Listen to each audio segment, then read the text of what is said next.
Ayan mga lods, naglagay tayo ng itlog sa kanin para mayroon tayong baonin mga lods, no? Ayan, okay na yan. Mayroon na tayong almusal mga lods.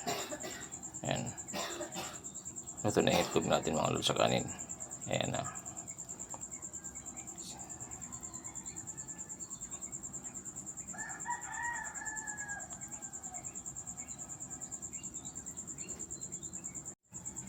Ito naman mga lods yung ating paksiw.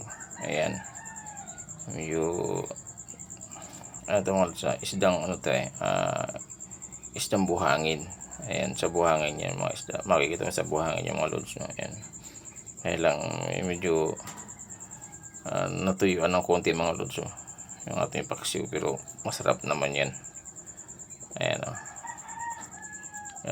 para meron din tayong baon mga lods, no? Hindi na tayo bibili ng ulam dahil sobrang mahal ng ulam to sa ano natin, kaya ito lang gagawin, magbabaon lang tayo mga lods.